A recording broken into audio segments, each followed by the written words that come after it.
What's going on, YouTube? Welcome on back to Matt DIY. So in today's video, we're going to do an update on the Volvo XC60. I know it's been a little bit since we did a video on that. I think the last one we did was the front end, just putting it together and putting a bumper on, headlights, things like that. So today I'm going to show you what I've been up to the past couple weeks, getting the suspension all done and finished up, and kind of show you where we're at.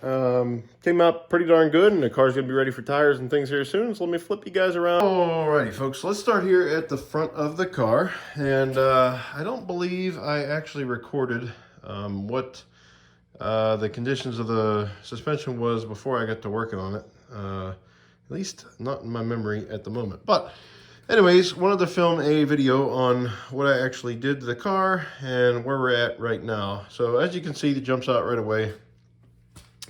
Went ahead and replaced the brakes and rotors on the front here. The car needed really almost full suspension. It needed brakes. It didn't really need front brakes per se, but since I was doing the rears and everything, I just figured, you know what? Let's go ahead and get them done. That way the car's good to go for the future for my wife, because this is going to be her car, daily driver. So that's what we did. So as you can see, we went with Bosch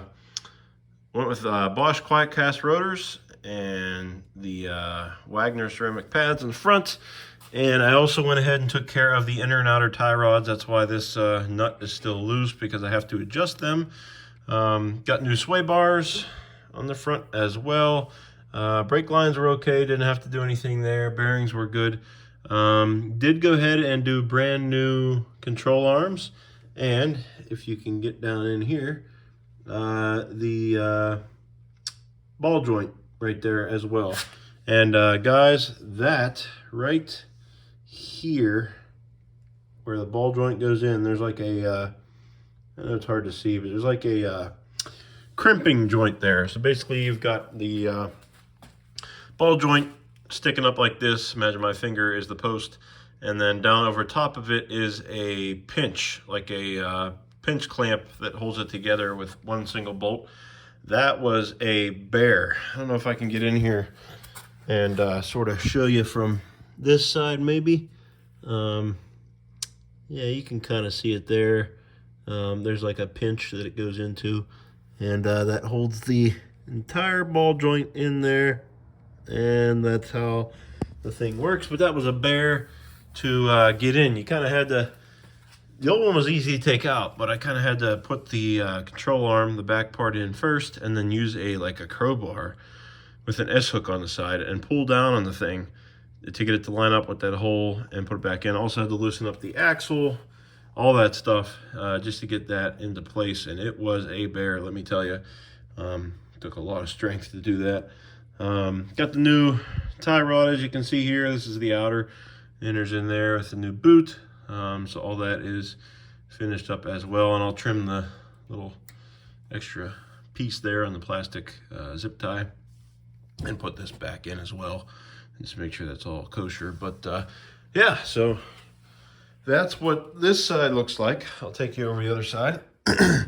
Did all four areas here. So the left front, again, tires, or not tires, rotors, pads, sorry, long week, guys. And then the inner and outer tie rods there, sway bars as well, and another new control arm there. And the bushings and the ball joints are built into the control arms. So they're all brand new, good to go. Moving on to the back, we got brand new brakes and rotors here as well. Again, with the Bosch Quiet Cast rotors and Wagner pads. Not sponsored or anything. I just like using them because they're quiet and they work pretty good. And it's pretty tight, but yeah, so that's all looking good there. Got new sway bars on the rear, as you can see right there. And also, you can't really see, but there is new bearings in the rear as well. I went ahead and did the wheel bearings back here as well. They needed some TLC, to say the least. Brake hoses and brake lines are okay, but the bearings were making some noise. So I figured, you know what, before I get this put back together and it starts making noise going down the road and stuff like that, might as well go ahead and replace them. And honestly, the bearings on this thing was a bit of a bear too, because if you've ever changed a hub before, usually it's just 4 bolts right behind here, and then this whole piece comes off as the one hub bearing unit and everything. In this case though, it is like that. It bolts on with 4 bolts, but it's like, see this big black, we'll call it a protrusion right here. The bolts are inside here. So you gotta go lay under the car, get an extension, and reach back in here to get to the bolts. And of course, guys, you would think they would be using a, you know, a regular bolt like that guy right there, right? No. These are Torx. 4 Torx T50, I want to say, were in here, or T55, one of the two. And they were, again, a bear to get loose. I had to get out the breaker bar and everything to get that bearing loose and out of there, and then to get it back in. So it was a bit of a pain, but brake lines and everything look pretty good. The cool thing about Volvos is, and I don't know if they still do this on the brand new ones, but at least this series, P2, P3, as far as I'm aware, as long as they've been around, have been using nickel-plated brake lines. So it's rare you ever have to replace one. They don't rust, you know, unless you go to replace it and something's like the actual fitting is rusted or something and you break it off, then you're going to need to replace it. But otherwise, you really don't need to mess with them, which is nice. Just the hoses occasionally you would replace as they go bad. Shocks aren't leaking or anything, so we didn't mess with those back here.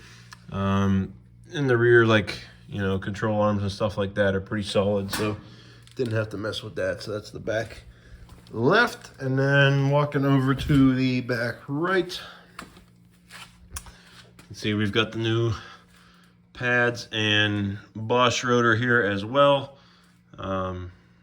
Looking fine. This bearing looks a little bit cleaner. The other one had a little bit of rust on it outside of the box, but I wasn't too worried about it. Went ahead and threw it on. And again, the shock here is not leaking either, so we were good to go as far as that's concerned. And this car is not a rear wheel drive, so it is all front wheel. There's no all wheel drive either, so there's no drive shafts to worry about back here.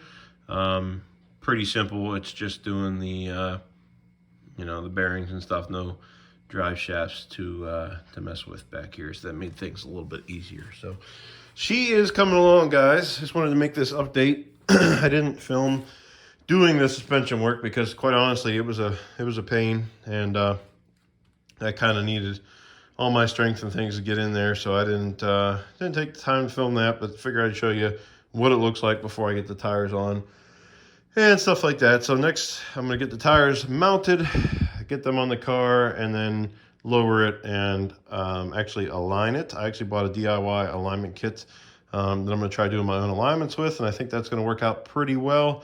I may film it eventually, obviously not the first time until I learn and get a feel for it, but that may be coming in a future video if it works out well, so stay tuned.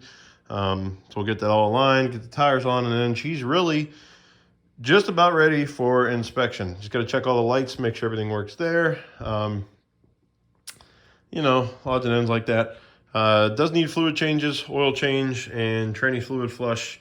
And I'll probably do power steering, and the brake fluid's already been flushed since I pumped it through the system already. But little things like that, and then honestly, this thing's ready for the road. We'll get the stickers on it, get the new title, and bang, guys, this thing is done. So just wanted to update y'all on that, on how it's coming, and quite frankly, it's coming really good. I'm excited about it. I know the wife's excited about it, and she's looking forward to the upgrade from the 2004 S80 she's currently driving. So yeah, as soon as I get some time to mount the tires and things like that, schedule's been crazy, but yeah, we'll get her down, aligned, and just about ready to go. So that's about it.